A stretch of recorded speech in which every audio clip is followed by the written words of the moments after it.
الذي علم بالقلم علم الإنسان ما لم يعلم۔ ہم نے اس سے پہلے گزشتہ درس میں پڑھا تھا کہ اسم کی 3 قسمیں ہیں، واحد، تثنیہ اور جمع۔ واحد سے متعلق ہم نے پڑھا تھا کہ واحد ایک کو کہا جاتا ہے، ایسا کلمہ جس میں ایک چیز کو بتائی جائے اس کو واحد کہا جاتا ہے، جیسے قلم، کتاب، کراست، مدرسۃ، مسجد۔ یہ تمام کلمات واحد ہیں کیونکہ ان سب سے ایک ہی چیز سمجھی جا رہی ہے۔ اور مثنیٰ یا تثنیہ ایسے کلمہ کو کہا جاتا ہے، ایسے اسم کو کہا جاتا ہے جس میں 2 چیزیں سمجھی جائیں۔ جو کلمہ 2 چیزوں کو بیان کرے، بتائے، اس کو مثنیٰ یا تثنیہ کہا جاتا ہے۔ اور اس کے بنانے کا قاعدہ ہم نے پڑھا تھا کہ مثنیٰ یا تثنیہ بنانے کا قاعدہ یہ ہے کہ واحد کے آخر میں الف اور نون مکسور یا یاء اور نون مکسور بڑھا دیا جائے تو ایسی صورت میں وہ کلمہ تثنیہ یا مثنیٰ بن جاتا ہے، جیسے ولدن سے ولدان یا ولدین، اسی طرح سے کتابن سے کتابان یا کتابین، اسی طرح سے کراستن سے کراستان اور اسی طرح سے کراستین بناتے ہیں، استعمال کرتے ہیں۔ اسی طرح سے جمع کہا جاتا ہے ایسے اسم کو جو کلمہ جو اس میں 2 سے زیادہ چیزوں کو بیان کرے، بتائے، ایسے کلمہ کو، ایسے اسم کو جمع کہا جاتا ہے، جیسے ولدن کی جمع ہے اولادن، مدرستن کی جمع ہے مدارس، کتابن کی جمع ہے کتبن، مسلمن کی جمع ہے مسلمون اور مسلمتن کی جمع ہے مسلماتن۔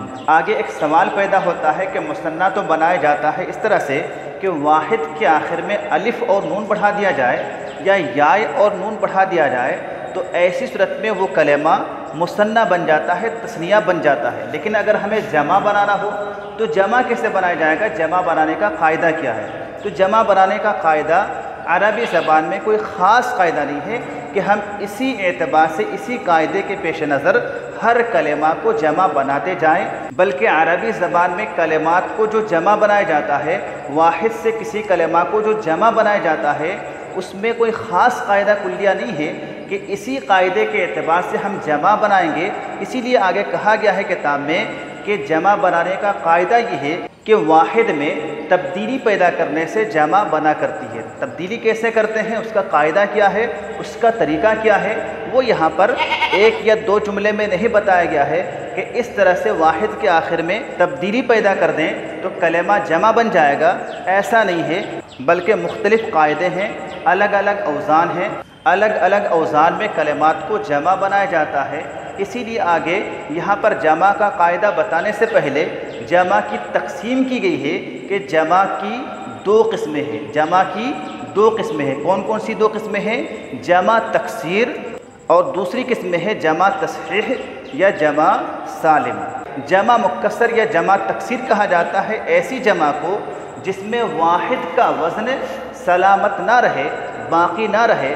واحد سے جب جمع بنائے جائے تو واحد کا جو وزن ہو وہ وزن جمع بناتے وقت ٹوٹ جائے، واحد کا وزن جمع میں باقی نہ رہے، تو ایسی جمع کو جمع تکسیر یا جمع مکسر کہا جاتا ہے، کیونکہ مکسر کا معنی ہی ہوتا ہے توڑا ہوا۔ کسرہ یکسر و تکسیر اس کا معنی ہوتا ہے توڑنا، اور مکسر اس میں مفعول کا صیغہ ہے جس کا معنی ہے توڑا ہوا۔ تو چونکہ جمع مکسر یا جمع تکسیر میں واحد کا وزن توڑ دیا جاتا ہے، واحد کا وزن باقی نہیں رہتا ہے، واحد کا کچھ اور وزن ہوتا ہے، جمع میں اس کا وزن کچھ اور بن جاتا ہے، اسی لیے ایسی جمع کو جمع تکسیر یا جمع مکسر کہا جاتا ہے۔ جیسے کہ مثال ہے ولدن، ولدن کا وزن کیا ہے؟ فاعل، فاعل۔ اور جب اسی ولدن کو جمع بناتے ہیں تو جمع کیا آتی ہے؟ اولادن۔ ولدن کی جمع اولادن، اور اس کا میزان کیا ہوگا؟ افعال، اولادن افعال۔ تو دیکھیے واحد میں ولدن ہے جس کا میزان ہے فعل، جمع ہے اولادن اور اس کا میزان ہے، اس کا وزن ہے افعال۔ دونوں کا وزن ایک نہیں ہے، ایک وزن ہے فعال، دوسرا وزن ہے افعال، واحد میں وزن کچھ اور ہے، جمع میں کچھ اور وزن ہے، واحد کا وزن جمع میں ٹوٹ گیا ہے، واحد کا وزن جمع میں باقی نہیں ہے، لہذا اس جمع کو جمع مکسر کہا جائے گا، جمع تصحیح یا جمع سالم نہیں کہا جائے گا۔ اسی طرح سے ایک دوسری مثال ہے کتابن، کتابن کا معنی کتاب، جمع اس کی کیا آتی ہے کتبن، کتاب کا میزان واحد میں کتاب کا میزان کیا ہے فعال ہے، کتاب فعال، جب اسی کی جمع بنائی جاتی ہے تو جمع آتی ہے کتبن، کتبن کا میزان کیا ہے فعول، کہاں فعال اور کہاں فعل، دونوں کا میزان الگ ہے، واحد کا وزن یعنی کتاب کا وزن فعال ہو رہا ہے اور جمع کا وزن یعنی کتب کا وزن فعل ہو رہا ہے، واحد کا وزن یہاں پر بھی جمع میں ٹوٹ گیا ہے، لہذا اس جمع کو بھی کتبن کو بھی جمع مکسر کہا جائے گا۔ تو اس طرح سے ہر وہ جمع جس میں واحد کا وزن جمع بناتے سمے ٹوٹ جائے، واحد کا کچھ اور وزن ہو، جمع بناتے سمے اس جمع کا وزن کچھ اور ہو، تو اس کو کیا کہا جاتا ہے جمع مکسر کہا جاتا ہے یا جمع تکسیر کہا جاتا ہے۔ اب آگے بیان کیا گیا ہے کہ جمع مکسر بنانے کا قاعدہ کیا ہے، جمع مکسر ہم کس طرح سے بنائیں گے، واحد سے اگر ہمیں کسی کلمہ کو جمع بنانا ہے اور وہ جمع کیسی ہو جمع مکسر ہو تو اس کے بنانے کا قاعدہ کیا ہے، کس وزن پر جمع بنایا جاتا ہے۔ تو جمع بنانے سے پہلے انہوں نے بتایا ہے کہ جو جمع مکسر ہوتی ہے یہ بھی دو طرح سے جمع ہوتی ہے، بعض کلمات ایسے ہوتے ہیں جو کہ ثلاثی ہوتے ہیں، 3 حرفی ہوتے ہیں، بعض کلمات 4 حرفی ہوتے ہیں ان کو رباعی کہا جاتا ہے، بعض کلمات 5 حرفی ہوتے ہیں ان کو خماسی کہا جاتا ہے، 3 حرفی کو ثلاثی، 4 حرفی کو رباعی اور 5 حرفی کو خماسی کہا جاتا ہے۔ تو اگر کلمہ ایسا ہو کہ وہ 3 حرفی ہو یعنی ثلاثی ہو اور اس سے ہمیں جمع مکسر بنانا ہے تو ایسی صورت میں اس کا کوئی خاص قاعدہ نہیں ہے، اس کے بنانے کا قاعدہ سماعی ہے، قیاسی نہیں ہے۔ جمع تکسیر میں جو ثلاثی کلمات ہیں، جمع اگر مکسر بنانا ہو اور وہ کلمہ ثلاثی ہو 3 حرفی ہو تو اس کے بنانے کا کوئی خاص قاعدہ نہیں ہے، سماعی ہے۔ جیسے کہ کتابن کی جمع کتبن آتی ہے، رجلن کی جمع رجالن آتی ہے، ولدن کی جمع اولادن آتی ہے، بیتن کی جمع بیوتن آتی ہے، اس طرح سے جمع آیا کرتی ہے، بغیر کسی قاعدہ کے، کوئی خاص قاعدہ نہیں، کوئی خاص وزن نہیں، ہر کلمہ کو الگ الگ طریقے سے بنایا جا رہا ہے، کیونکہ یہ تمام کلمات کیا ہیں ثلاثی ہیں اور جمع مکسر بنائے جا رہے ہیں۔ البتہ اگر جمع مکسر ہی بنانا ہو لیکن وہ کلمہ 3 حرفی نہ ہو، ثلاثی نہ ہو، بلکہ 4 حرفی ہو یعنی رباعی ہو یا 5 حرفی ہو یعنی خماسی ہو اور اس سے ہمیں جمع مکسر بنانا ہے تو اس کا قاعدہ ہے۔ قاعدہ کیا ہے، کس وزن پر جمع بنایا جاتا ہے؟ قاعدہ یہ ہے کہ ایسے کلمات کو فعالو کے وزن پر جمع بناتے ہیں۔ اگر کلمہ 4 حرفی ہے یا 5 حرفی ہے، رباعی ہے یا خماسی ہے اور اس سے ہمیں جمع مکسر بنانا ہے تو اس کو جمع بنایا جاتا ہے فعالو کے وزن پر۔ کس وزن پر؟ فعالو کے وزن پر۔ جیسے کہ مثال ہے جعفرو، جعفرو کتنے حروف ہیں اس میں؟ جیم، عین، فا اور را، 4 حروف ہیں، سب کے سب اصلی ہیں یعنی یہ کلمہ رباعی ہے۔ اس سے اگر ہمیں جمع بنانا ہو تو کس وزن پر جمع بنائیں گے؟ فعالو کے وزن پر جمع بنائیں گے۔ تو جعفرو کی جمع کیا آئے گی؟ جعافرو، فعالو کے وزن پر جعافرو۔ ایسے ہی اگر کلمہ 5 حرفی ہو، خماسی ہو، اس سے بھی اگر ہمیں جمع بنانا ہو تو فعالو کے وزن پر ہی جمع بنائیں گے۔ جیسے کہ ایک مثال کتاب میں دی گئی ہے جحمرشن، جحمرشن ہے، حجمرشن نہیں ہے، جیم پہلے ہے۔ جحمرشن کا معنی ہوتا ہے بوڑھی عورت، اور بھی اس کلمہ کے دوسرے معنی ہوتے ہیں۔ تو یہ کلمہ ہے جحمرشن، کتنے حروف ہیں؟ جیم، ہا، میم، را اور شین، کتنے حروف ہوئے؟ 5 حروف ہیں، یعنی یہ کلمہ کیا ہے؟ خماسی ہے۔ اس کلمہ سے اگر ہمیں جمع بنانا ہو تو فعالو کے وزن پر جمع بنائیں گے تو جمع کیا بنے گی؟ جحامرو، جحامرو۔ آخر میں جو شین ہے 5واں حرف اس کو حذف کر دیں گے اور فعالو کے وزن پر جمع بنائیں گے جحامرو، فعالو کے وزن پر جحامرو۔ تو یہ جمع مکسر بنانے کا قاعدہ بتایا گیا کہ جمع مکسر کس طرح سے بنایا جاتا ہے۔ اگر کلمہ ثلاثی ہے تو اس کے بنانے کا کوئی قاعدہ نہیں ہے، البتہ اگر رباعی ہے یا خماسی ہے، 4 حرفی ہے یا 5 حرفی ہے، تو اس کے بنانے کا قاعدہ ہے فعاللو کے وزن پر جمع بناتے ہیں۔ اس کے بعد جمع کی دوسری قسم ہے جمع تصحیح یا جمع سالم۔ جمع تصحیح یا جمع سالم کسے کہا جاتا ہے، سب سے پہلے اس کو سمجھ لیتے ہیں۔ تو جمع تصحیح یا جمع سالم جمع تکسیر یا جمع مکسر کا الٹا ہے۔ جمع مکسر میں ہم نے پڑھا تھا کہ جمع مکسر ایسی جمع کو کہا جاتا ہے جس میں واحد کا وزن ٹوٹ جاتا ہے، واحد کا وزن باقی نہیں رہتا ہے، تو اس کو جمع تکسیر یا جمع مکسر کہا جاتا ہے۔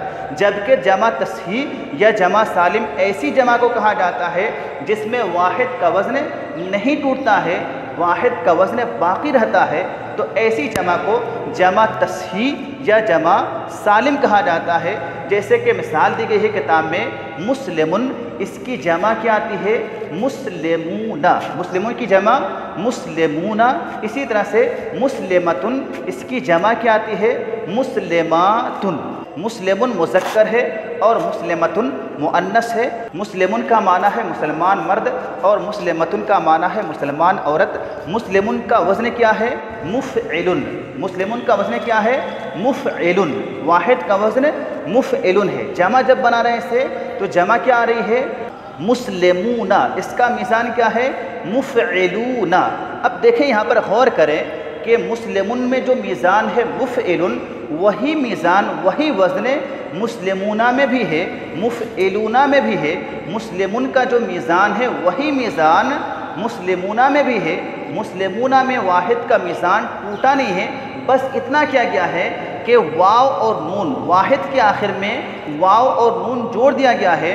جو مسلمون تھا پہلے، جمع میں بھی مسلمون موجود ہے، جمع میں بھی مسلمون کا لفظ موجود ہے، بس آخر میں واو اور نون کو جوڑ دیا گیا ہے، پلس کر دیا گیا ہے، تو مسلمون سے مسلمونہ بن گیا ہے۔ جمع میں کوئی فرق نہیں آیا ہے، واحد کا جو وزن تھا جمع میں موجود ہے، واحد کا وزن یہاں پر جمع میں ٹوٹا نہیں ہے، بالکل صحیح سالم ہے، محفوظ ہے، ٹوٹا نہیں ہے۔ لہٰذا اس جمع کو آپ کیا کہیں گے جمع سالم کہیں گے۔ ایسے ہی مسلمتن میں دیکھیے، مسلمتن کی جمع بنا رہے ہیں مسلماتن، مسلمتن کی جمع مسلماتن بنا رہے ہیں۔ مسلمتن کا جو میزان ہے مفعلتن، اس میں جو میزان ہے وہی میزان مسلماتن میں بھی ہے، بس یہ کہ جمع بناتے سمے مسلمتن کے آخر سے تا کو گرا کر کے آخر میں الف اور لمبی تا بڑھا دیا گیا ہے، تو مسلماتن بن گیا ہے۔ مسلماتن میں جمع بناتے سمے مسلمتن کا جو میزان ہے موجود ہے، باقی ہے، صحیح سالم ہے، توڑا نہیں گیا ہے، اس کو بدلا نہیں گیا ہے، تو یہ جمع سالم ہے جس میں واحد کا وزن نہیں ٹوٹتا ہے، موجود رہتا ہے، باقی رہتا ہے، محفوظ رہتا ہے۔ اسی طرح سے اور بھی مثالیں ہیں، جیسے مؤمنون کی جمع مؤمنونہ ہے، صالحون کی جمع صالحونہ ہے، عابدون کی جمع عابدونہ ہے، اور اسی طرح سے منصورون کی جمع منصورونہ ہے۔ اور مؤنث کی مثالوں میں سے مؤمنتن کی جمع مؤمناتن ہے، صالحتن کی جمع صالحاتن ہے، عابدتن کی جمع عابداتن ہے، اور اسی طرح سے منصورتن کی جمع منصوراتن ہے، اور اسی طرح کی اور بھی مثالیں ہو سکتی ہیں۔ اب یہاں پر سوال یہ رہ گیا کہ یہاں پر جو مثالیں دی گئی ہیں وہ 2 طرح کی دی گئی ہیں، کچھ مثالیں مذکر کی دی گئی ہیں اور کچھ مثالیں مؤنث کی دی گئی ہیں، تو کیا جمع تصحیح یا جمع سالم کی الگ الگ قسمیں ہیں؟ تو بتایا گیا ہے کہ ہاں، جمع تصحیح یا جمع سالم کی 2 قسمیں ہیں، جمع مذکر سالم اور جمع مؤنث سالم۔ جمع مذکر سالم اس جمع کو کہا جاتا ہے جس میں جمع بناتے سمے واحد کے آخر میں واو اور نون مفتوح جوڑا جاتا ہے، واو اور نون جوڑا جاتا ہے، جیسے مسلمون سے مسلمون، مسلمون، آخر میں واو اور نون جوڑا گیا ہے جس میں نون پہ فتحہ آیا ہوا ہے۔ اسی طرح سے بسا اوقات حالت نصب اور حالت جر میں یا اور نون بھی جوڑا جاتا ہے، جیسے مسلمینہ بنایا جاتا ہے، مؤمنینہ بنایا جاتا ہے، صالحینہ بنایا جاتا ہے، عابدینہ بنایا جاتا ہے، قانتینہ بنایا جاتا ہے، تائبینہ بنایا جاتا ہے۔ یا اور نون مفتوح بڑھا کر کے بھی جمع مذکر سالم بنایا جاتا ہے۔ یہاں پر بس اتنا بتایا گیا ہے کہ واحد کے آخر میں واو اور نون مفتوح بڑھا کر کے جمع مذکر سالم بنایا جاتا ہے۔ اسی طرح سے جمع مؤنث سالم کے بارے میں بتایا گیا ہے کہ جمع مؤنث سالم اس جمع کو کہا جاتا ہے جس کے آخر میں الف اور تا بڑھا کر کے جمع بنایا جاتا ہے، الف اور لمبی تا بڑھا کر کے، تا بسیطہ بڑھا کر کے جمع بنایا جاتا ہے ایسی جمع کو جمع مؤنث سالم کہا جاتا ہے، جیسے کہ مثال ہے مسلمتن کی جمع مسلماتن، مؤمنتن کی جمع ہے مؤمناتن، صالحتن کی جمع ہے صالحاتن، اور عابدتن کی جمع عابداتن۔ ان میں سے ہر مثال میں واحد کے آخر میں الف اور تاء بسیطہ لمبی تا بڑھا کر کے جمع بنایا گیا ہے، لہذا ان سب کو جمع مؤنث سالم کہا جائے گا۔ کتاب میں کیا کہہ رہے ہیں دیکھ لیتے ہیں۔ کہہ رہے ہیں کہ باعتبار لفظ جمع کی دو قسمیں ہیں، جمع تکسیر و جمع تصحیح۔ جمع تکسیر جس کو جمع مکسر بھی کہا جاتا ہے، سین کے تشدید کے ساتھ جمع مکسر۔ تو جمع تکسیر کے جمع مکسر کس کو کہا جاتا ہے؟ تعریف کیا ہے بتا رہے ہیں کہ وہ جمع ہے کہ اس میں واحد کا وزن سلامت نہ رہے، محفوظ نہ رہے، ٹوٹ جائے۔ مثال دی گئی ہے، جیسے کہ مثال ہے رجال و مساجد۔ جمع تکسیر یہ سین کے ساتھ ہونا چاہیے، سا لکھا ہوا ہے، تا کاف سین یا را۔ تکسیر کے اوزان ثلاثی میں سماعی ہیں، قیاسی نہیں ہیں، مگر رباعی و خماسی میں فعاللو کے وزن پر جمع آتی ہے، جیسے جعفر و جعافر و جحمرش و جحامر۔ پانچواں حرف حذف کر کے، یعنی پانچواں حرف جو شین ہے اس کو جمع میں گرا دیا گیا ہے۔ جحمرشن کے آخر میں جو شین ہے اس کو جمع بناتے سمے استعمال نہیں کیا گیا ہے، جحامر ہی کہا گیا ہے، اس میں شین لفظ موجود نہیں ہے۔ آگے کہہ رہے ہیں کہ جمع تصحیح جس کا دوسرا نام ہے جمع سالم، وہ جمع ہے کہ اس میں واحد کا وزن سلامت رہے، نہ ٹوٹے۔ آگے کہہ رہے ہیں کہ جمع سالم کی دو قسمیں ہیں، جمع مذکر سالم وہ جمع ہے کہ اس کے آخر میں واو اور نون مفتوح ہو، جیسے کہ مثال دی گئی ہے مسلمون۔ اور جمع مؤنث سالم وہ جمع ہے کہ اس کے آخر میں الف و تا ہو، جیسے کہ مثال ہے مسلماتن۔